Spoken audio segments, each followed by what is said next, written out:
Welcome back students on this digital platform of easy higher education.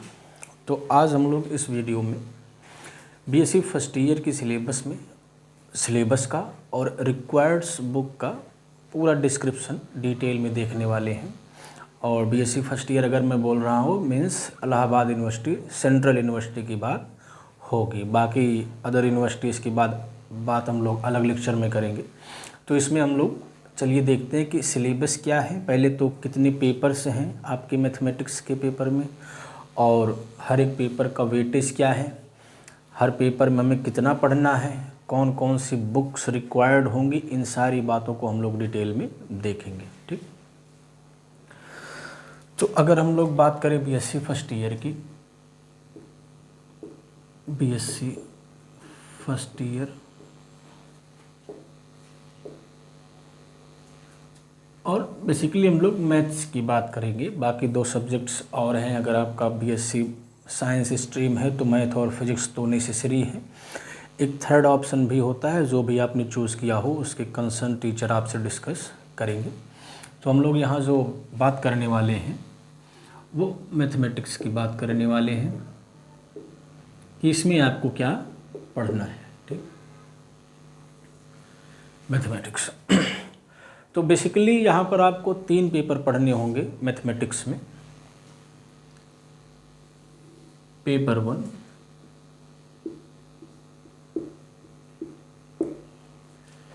Paper 2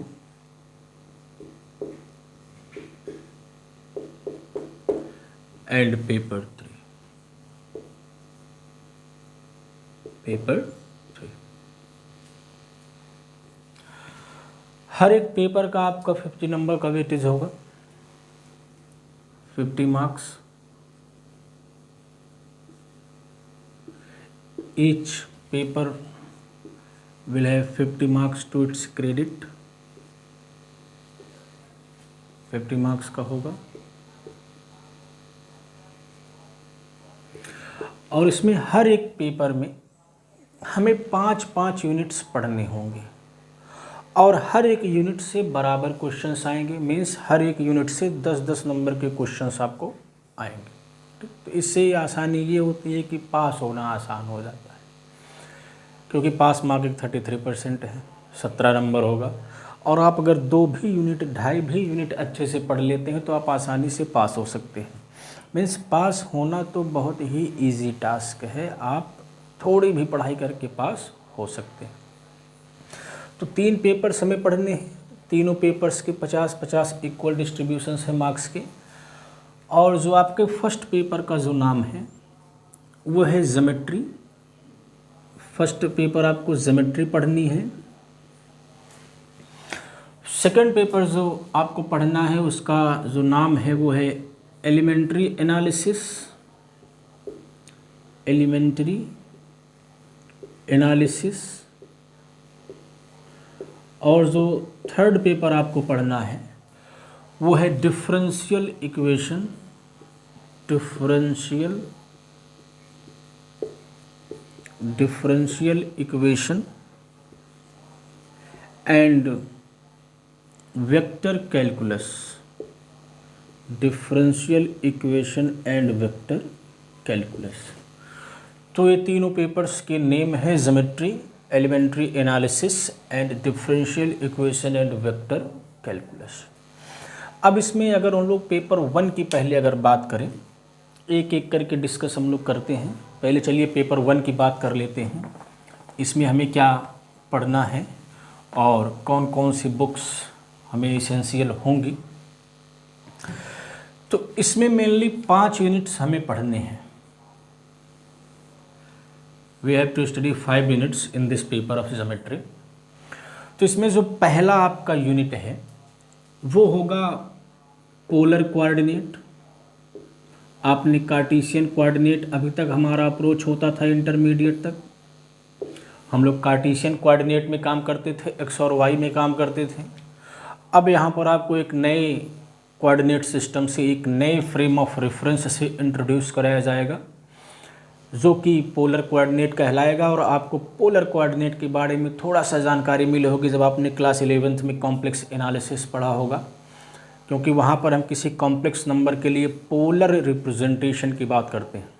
तो जो polar representation है वो किसी कोऑर्डिनेट x, y को r, थीटा में कन्वर्ट करता है, करिस्पॉन्डेंस बनता है। हर एक कार्टेशियन कोऑर्डिनेट के लिए हम एक पोलर कोऑर्डिनेट बात कर सकते हैं और हर एक पोलर कोऑर्डिनेट को हम कार्टेशियन फॉर्म में कन्वर्ट कर सकते हैं। तो वहाँ से आपने थोड़ा सा इसका ग्लिम्फ लिया है, उसी को हम लोग यहाँ पर जनरलाइज करने वाले हैं।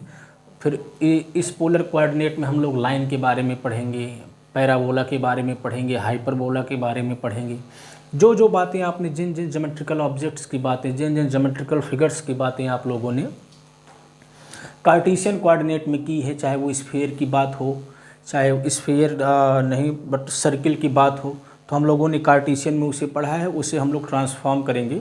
उसकी एनालिसिस हम लोग कहाँ पर करेंगे? पोलर कोऑर्डिनेट में भी करेंगे। ठीक, तो ये बात रही फर्स्ट यूनिट आपका पोलर कोऑर्डिनेट होगा।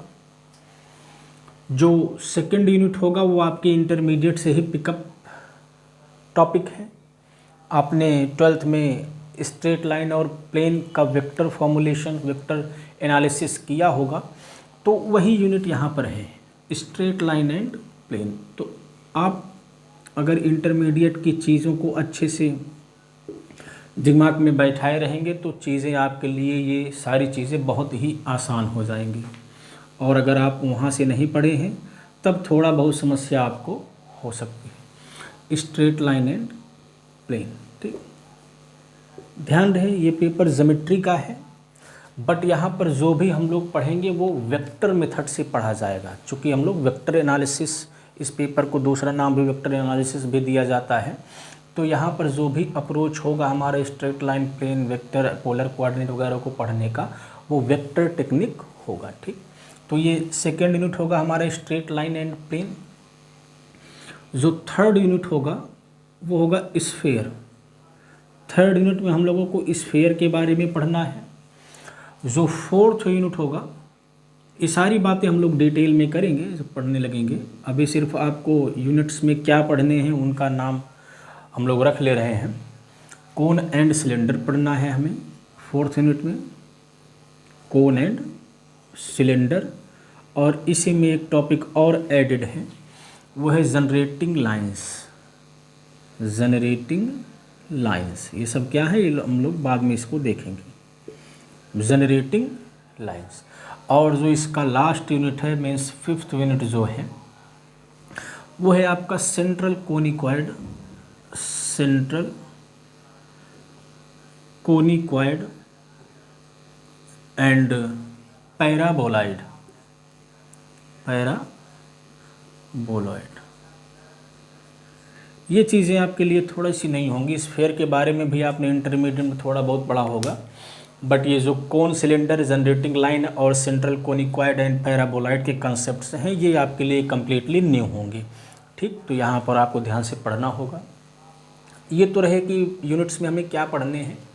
अब अगर इस पेपर के लिए हम लोग बुक्स की बात करें तो आपको 2 से 3 बुक इसेंशियली चाहिए ही चाहिए, मीन्स दैट्स नेसेसरी, बिना उसके काम नहीं चल सकता है। जो अगर हम लोग पहली बुक की बात करें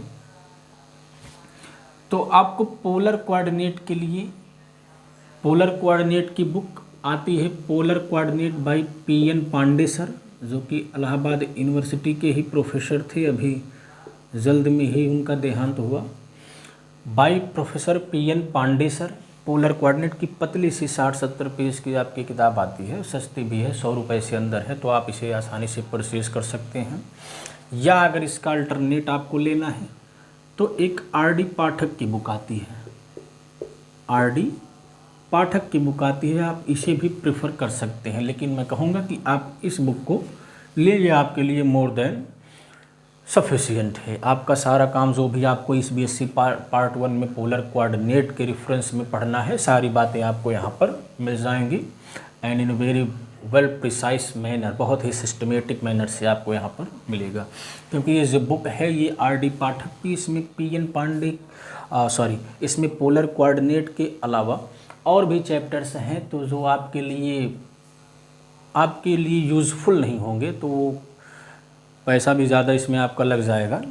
तो बाकायदे इसमें सिर्फ पोलर कोऑर्डिनेट की ही बात की गई है, तो आप इसे खरीदेंगे तो बढ़िया रहेगा आपके लिए। अब अगर हम लोग बात करें स्ट्रेट लाइन एंड प्लेन की, तो इसके लिए आपको बुक लेनी पड़ेगी वेक्टर एनालिसिस बाय माता अंबर तिवारी। ये भी इलाहाबाद यूनिवर्सिटी के ही प्रोफेसर, रिटायर्ड प्रोफेसर हैं, Mata Ambar Tiwari. Written in collaboration with आर.एस. सिंगर, ये भी यहीं के प्रोफेसर थे, लेट प्रोफेसर आर.एस. सिंगर। तो दोनों लोगों ने कोलैबोरेशन में ये बुक लिखा हुआ है वेक्टर एनालिसिस।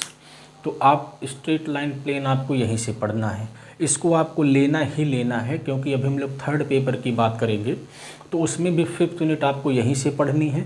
और जब आप लोग बीएससी थर्ड ईयर में जाएंगे तो वहाँ पर पेपर थर्ड में जो फर्स्ट यूनिट होगा आपको इसी से पढ़ना होगा। तो ये बुक तो आपको लेनी ही लेनी है, यू कांट स्किप दैट, ठीक। और बहुत ही यूज़फुल और बहुत ही बढ़िया बुक है। अगर हम लोग स्फेयर की बात करें, अब इन तीनों पेपर के लिए आपकी एक बुक काम कर जाएगी। Means sphere, cone, cylinder, generating line and central conicoid and paraboloid के लिए ये जो बुक है analytical geometry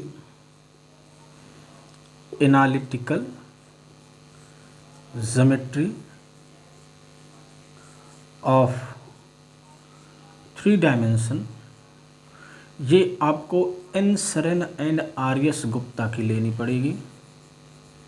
N Saran and आर.एस. गुप्ता, आप इस बुक को अगर परचेज कर लेते हैं तो आपका काम हो जाएगा। ये बुक्स जो आपको बताई गई हैं एट लीस्ट बताई गई हैं, मीन्स इससे कम में काम नहीं चलेगा। बाकी नोट्स तो वो होगा, वो अलग चीज़ है, ठीक। लेकिन बुक्स अगर आपको मैथमेटिक्स पढ़ना है या कोई भी हायर मैथमेटिक्स हो, फिज़िक्स हो, केमिस्ट्री हो, किसी भी सब्जेक्ट में अगर आपको आगे जाना है तो आप अभी से बुक्स को पढ़ने का जो एक टेंडेंसी होता है, जो एक माइंडसेट होता है, उसे धीरे धीरे डेवलप करें। बुक्स के लैंग्वेजेस को समझने का प्रयास करें, क्योंकि अब आपके काम जो आएंगी हायर स्टडीज़ में वो बुक्स ही होती हैं। नोट्स तो एक मिनिमम क्राइटेरिया है कि जो बीएससी है आपका करेंगे तो एग्ज़ाम में पूछेगा तो एक लिखना है, लेकिन जो आपके अंदर समझ डेवलप करता है टुवर्ड्स द हायर स्टडीज़ वो बुक्स ही होती है। क्योंकि इंटरमीडिएट तक बुक्स पढ़ने का आप लोगों को बहुत ज़्यादा एक्सपीरियंस नहीं होगा और लेना भी नहीं चाहते हैं स्टूडेंट्स, क्योंकि बुक्स में इंटर में क्या होता है, बस क्वेश्चन के लिए बुक्स को प्रेफर किया जाता है, प्रैक्टिस के लिए। वहाँ से बहुत ज़्यादा कॉन्सेप्ट्स पर ध्यान नहीं दिया जाता है। बच्चे स्कूल में पढ़ते हैं और कोचिंग में पढ़ते हैं तो जैसा सिखा दिया जाता है, डिफरेंशिएशन बता दिया गया x² का 2x, लेकिन वो 2x कहाँ से आया, इन चीज़ों के पीछे बच्चे नहीं भागते हैं एलिमेंट्री लेवल पे। लेकिन अब आपको वही चीज़ें सीखनी है। x की पावर n का डिफरेंशिएशन n-1 है तो क्यों है, कहाँ से आया, ठीक। तो अब चीज़ें डिराइव होंगी, जो अभी तक आप फैक्ट के रूप में लेते थे, अब उन चीज़ों को आपको करके देखना है, फैक्ट नहीं, अब उसको पूरा एक्सप्लोर करना है, ठीक। तो इसीलिए, और इसमें मदद कौन करेगा, कुछ मदद टीचर्स करेंगे और कुछ मदद आप अपनी खुद करेंगे। कैसे, बुक्स के माध्यम से, बुक्स को पढ़ के, बुक्स को समझ के, ठीक। तो इस पेपर के लिए इतना आपके लिए पर्याप्त है। बाकी जो क्लास नोट्स होगा वो तो दिया ही जाएगा। अब हम लोग बात करेंगे पेपर सेकंड की, जो कि एलिमेंट्री एनालिसिस है, और ये भी आपके इंटरमीडिएट के से कोइंसाइड करेगा। कम्प्लीटली न्यू आपके लिए नहीं होगा, आपने इसमें से कुछ चीज़ें पढ़ी होंगी, जैसा कि यहाँ था पेपर सेकंड। पेपर सेकंड की अगर हम लोग बात करें तो इसका जो नाम है वो एलिमेंट्री एनालिसिस है। एलिमेंट्री एनालिसिस, इसमें भी हमें 5 यूनिट्स ही पढ़ने होंगे और 50 मार्क्स इसका भी वेटेज होगा। तो इसमें जो फर्स्ट यूनिट हमें पढ़ना है वो बेसिकली आप लोगों ने क्लास 11th में मैथमेटिकल रीजनिंग पढ़ा होगा, जिसमें हम स्टेटमेंट्स की बात करते हैं, क्वांटिफायर्स की बात करते हैं, स्टेटमेंट को कंबाइन करने की बात करते हैं, कंजक्शन की बात करते हैं, एंड की बात करते हैं, और की बात करते हैं। मीन्स एक मैथमेटिक्स की लैंग्वेज अब हमें सीखनी है, अपनी चीज़ को कैसे कहा जाए ना। उसमें कन्वर्स का कॉन्सेप्ट आता है, इम्प्लीकेशन का कॉन्सेप्ट आता है, इम्प्लीकेशन बाय इम्प्लीकेशन का कॉन्सेप्ट आता है, मीन्स इफ़ का कंडीशन आता है, इफ़ एंड ओनली इफ़ का कंडीशन आता है। तो मीन्स अब हमको क्या करना है, पहले यूनिट में हमें मैथमेटिक्स की लैंग्वेज सीखनी है, लॉजिकल रीजनिंग सीखना है, ठीक। और इसी के साथ साथ इसमें छोटे छोटे बेसिक कॉन्सेप्ट्स होंगे जो कि आपने इंटरमीडिएट में पढ़ा है, जैसे सेट क्या होता है, रिलेशन क्या होते हैं, फंक्शन क्या होते हैं, ठीक। तो इस यूनिट का कोई नाम तो नहीं दिया है आपके यूनिवर्सिटी के सिलेबस में, लेकिन हम लोग इसका नाम रख सकते हैं। इसे हम लोग कह सकते हैं बेसिक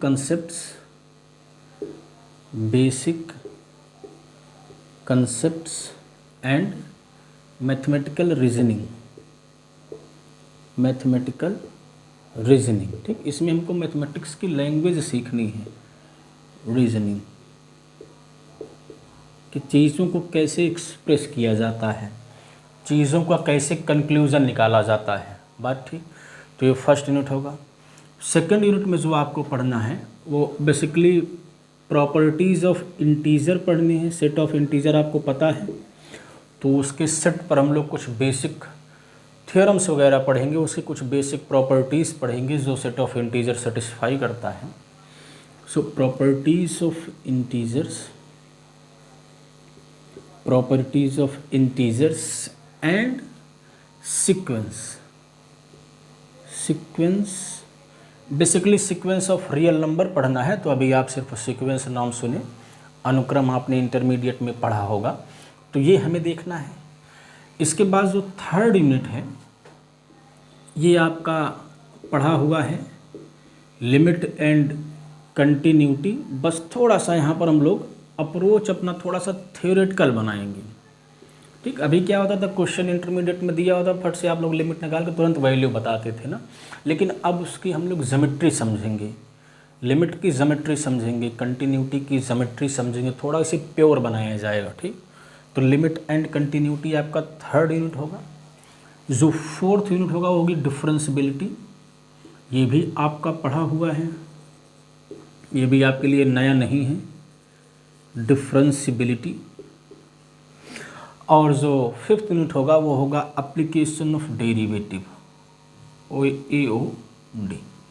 इंटरमीडिएट में आपने ये भी पढ़ा है, जिसमें हम लोग टेंजेंट नॉर्मल की बात करते हैं, मैक्सिमा मिनिमा की बात करते हैं, और rate of change, derivative as rate of change की बात करते हैं।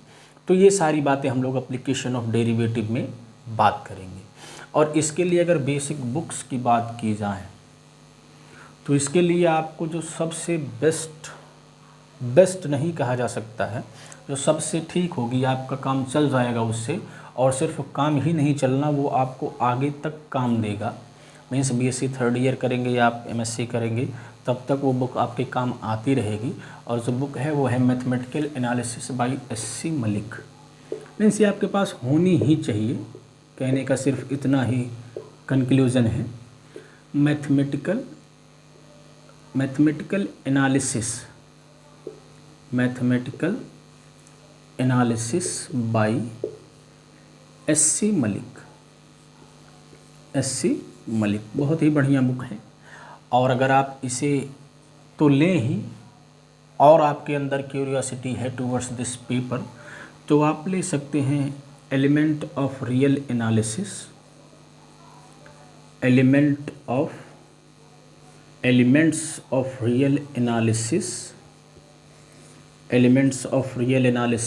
Bye Shanti Narayan and MD राय सिंघानिया। आप सिर्फ MD राय सिंघानिया के नाम से बुक मांगेंगे तो आपको मार्केट में अवेलेबल हो जाएगी, क्योंकि ये बुक्स आपको BSc फर्स्ट ईयर के सिलेबस को भी प्रोवाइड कराती है, BSc सेकंड ईयर के सिलेबस को भी इंक्लूड करता है, और BSc थर्ड ईयर के भी सिलेबस को इंक्लूड करता है।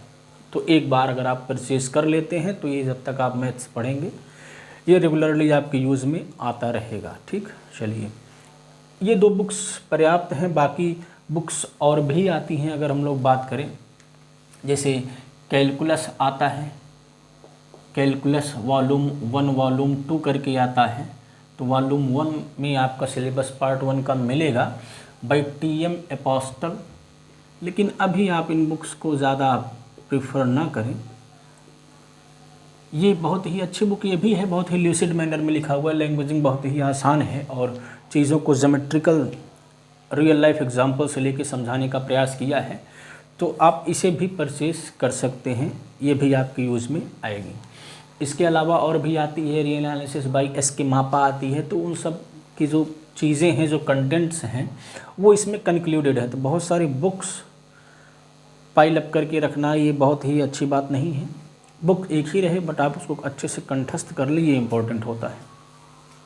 तो ये 3 बुक्स आप अगर क्यूरियस हैं मैथमेटिक्स के लिए तो आप प्रेफर कर सकते हैं। बाकी जो BSc के पास होने की बात है वो तो आपको सिर्फ नोट्स से ही करा दिया जाएगा, इतना आपको पढ़ा दिया जाएगा नोट्स से, इतना आपको नोट्स तैयार करा दिया जाएगा कि आप पास तो हो ही जाएंगे। तो पास होना मैटर नहीं है, समझ डेवलप करना ये मैटर है, और इसमें आपको बुक्स लेनी ही चाहिए।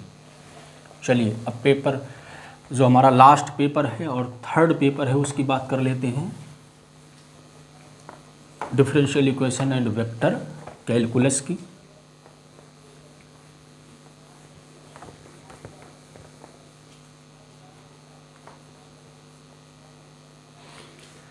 ये भी आपका 50 मार्क्स का ही होगा, जैसे हम लोगों ने बात की है। Differential equation and vector calculus, differential equation and vector calculus, ये भी चीज़ें यहाँ से भी आपके इंटरमीडिएट से ही पिकअप की गई हैं। जैसे आप वहाँ पर फर्स्ट ऑर्डर फर्स्ट डिग्री के होमोजीनियस इक्वेशंस की बात करते हैं, ठीक, आप वहाँ पर वेरिएबल सेपरेबल पढ़ते हैं, तमाम प्रकार के डिफरेंशियल इक्वेशंस की स्टडी करते हैं। तो वहीं से चीज़ों को जनरलाइज़ किया गया है। एक बेसिकली इसमें यूनिट्स के नाम नहीं है, लेकिन अगर हम लोग ओवरऑल एक नाम देना चाहें तो इसमें जो फर्स्ट यूनिट है वो आपको ओरिजिन ऑफ डिफरेंशियल इक्वेशन को समझना है और फॉर्मेशन ऑफ डिफरेंशियल इक्वेशन को समझना है कि कैसे बनाया जाता है। इसके अलावा भी छोटे छोटे कॉन्सेप्ट इस यूनिट में और होंगे, लेकिन ये ओवरऑल इसको हम एक नाम दे सकते हैं, and formation of differential equation. ये हमारा फर्स्ट यूनिट होगा। सेकंड यूनिट जो होगा इसमें मेनली हमें differential equation of first order and first degree की बात करनी है, और भी छोटे छोटे कॉन्सेप्ट्स होंगे जैसे टाइप्स ऑफ सॉल्यूशन वगैरह भी होंगे, तो उसकी बात हम लोग डिटेल में जब पढ़ने लगेंगे तो करेंगे। Differential equation of first order and first degree, इसकी बात हम लोगों को करनी है, और इसी चीज़ को यहाँ पर जनरलाइज कर दिया जाएगा। एंड डिफरेंशियल इक्वेशंस ऑफ, इसको हम लोग कह सकते हैं higher orders, differential equation of higher order हम लोगों को पढ़ना है, but of first degree, but of, अब यह ऑर्डर और डिग्री क्या है ये सब बातें हम लोग डिटेल में करेंगे, बट ऑफ फर्स्ट डिग्री, ठीक, ये चीज़ें हमें पढ़नी है। और इस यूनिट में इसी का एप्लीकेशन हमें पढ़ना है, इसी का हमें क्या करना है, रियल लाइफ एग्जांपल्स के थ्रू इसको अप्लाई करना है, हमें एप्लीकेशंस पढ़ने हैं। और इसी में छोटा सा और पार्ट होगा, थोड़ा सा हमें वेक्टर के बारे में जानना है, ठीक, वेक्टर के बारे में थोड़ा सा जानना है। और जो लास्ट यूनिट होगा वो आपका वेक्टर कैलकुलस होगा, जिसमें आपको लाइन इंटीग्रल, सरफेस इंटीग्रल, तमाम प्रकार के वेक्टर आइडेंटिटीज़ के बारे में बताया जाएगा, ठीक। तो ये ओवरऑल 5 यूनिट्स का हम लोगों ने नाम अपनी तरफ से रख लिया है। और इसके लिए जो बुक है वो, जैसे कि हमने पहले भी कहा था, वेक्टर कैलकुलस पढ़ने के लिए आपको vector analysis by Matambar Tiwari ये बुक लेनी पड़ेगी। Vector analysis Matambar Tiwari, written in collaboration with R S Singer. ये आपको 5th यूनिट में मदद करेगा। और जो इनको पढ़ने के लिए, 4 यूनिट्स को पढ़ने के लिए एक बुक है, वो differential equation by B Rai, Vindhyachal Rai and DP Chaudhary, ये भी इलाहाबाद यूनिवर्सिटी के ही रिटायर्ड प्रोफेसर हैं। तो ये बुक आप ले लेते हैं तो that will be more than sufficient, आपको कुछ और लेने की ज़रूरत नहीं पड़ेगी।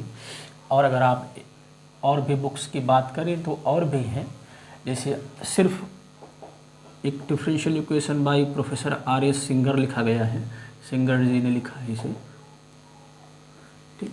तो ये भी आप प्रेफर कर सकते हैं, बहुत ही छोटी सी बुक है और बहुत ही प्रिसाइसली चीज़ों को क्रम वाइज लिखा गया है, बहुत बढ़िया है, ठीक। तो ये अगर बट आप ये और ये ले लेते हैं तो आपका काम हो जाएगा, ठीक। तो ये बात रही तीनों पेपर्स की, BSc फर्स्ट ईयर की आपके मैथमेटिक्स की। हर चीज़ें हम लोगों ने डिस्कस की, कितने पेपर्स हैं, कितने वेटेज हैं उनके, पेपर्स के नाम क्या है, पेपर्स के सिलेबस क्या है, बुक्स की भी बात हमने कर ली। तो एलिमेंट्री लेवल पे इतनी जानकारी आपके लिए बहुत होगी, ठीक। और फिर अगले लेक्चर से हम लोग अपने सिलेबस पर आ जाएंगे। तो थैंक्स फॉर टुडे, मिलेंगे नेक्स्ट लेक्चर।